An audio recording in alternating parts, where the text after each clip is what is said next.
Hello and welcome to the Nerdy Things with Brendan channel. I'm your host Brendan. Today we're talking about what happened to Henry Jones Sr. after Indiana Jones and the Last Crusade. If you like this video, please like and subscribe. It's revealed in a comic series, Indiana Jones and the Spear of Destiny, while riding their horses into the sunset at the end of Indiana Jones and the Last Crusade, Henry Jones Sr. had wished he'd stayed back to remain as the guardian of the Holy Grail. Ultimately, he decided not to. Despite the healing waters of the Holy Grail, he was still too weak to stay behind and deemed himself unworthy of such a task. Shortly after the Last Crusade, Henry Jones Sr.'s grandson, Mutt Williams, would be born, though he'd never get to meet Mutt. In a 4-page comic called Facing Death, it's revealed Henry Jones Sr. joined his son Indy on another adventure looking for the tomb of Pharaoh Uzudab the Great. Henry Jones Sr. is almost killed on the adventure while being impaled on spikes, but is saved by a water bottle in his pocket. It would ultimately find the gold in the tomb. In a video game titled Indiana Jones and the Staff of Kings, Henry Jones Sr. would help his son chase down a pair of artifacts stolen by Nazis. In the book Indiana Jones and the Mystery of Mount Sinai, Indiana Jones would visit his father in 1941 and ask for help in deciphering hieroglyphics he found on a Mayan stela. Unable to read the hieroglyphics, Henry Jones Sr. sends Indy to a secret library in the Vatican City. 2 years later, in 1943, Henry Jones Sr. would retire from teaching. This was revealed in the book Indiana Jones and the Army of the Dead.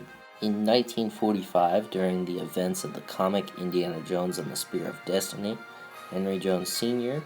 gave a lecture at the annual Holy Grail lore conference in England. During this conference, he is asked about the Spear of Longinus. Suspecting the two men are Nazis, he informs his son Indy. Indy leaves a dig site in Ireland and meets his father, who explains the lore of the spear. Indy and his father then set out to keep the spear out of the hands of the Nazis.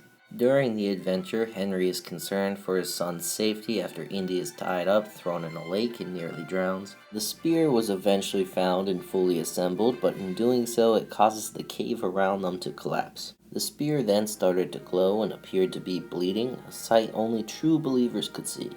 Henry himself could see it, but his son could not. Indy and his father were able to escape the cave, but the spear was lost.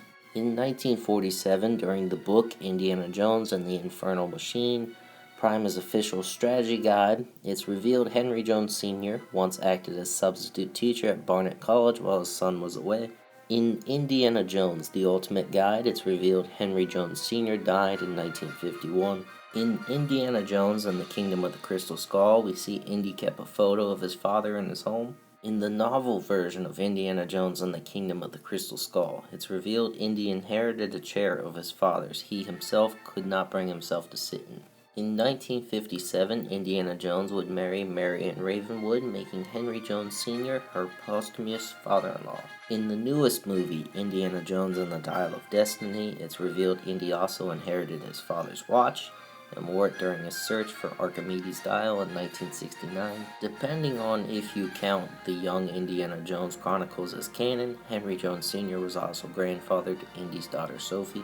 If you like this video and you want to see more like it, please like and subscribe. Check out my Indiana Jones playlist here. I will see you guys in the next video. Thanks for watching. Bye.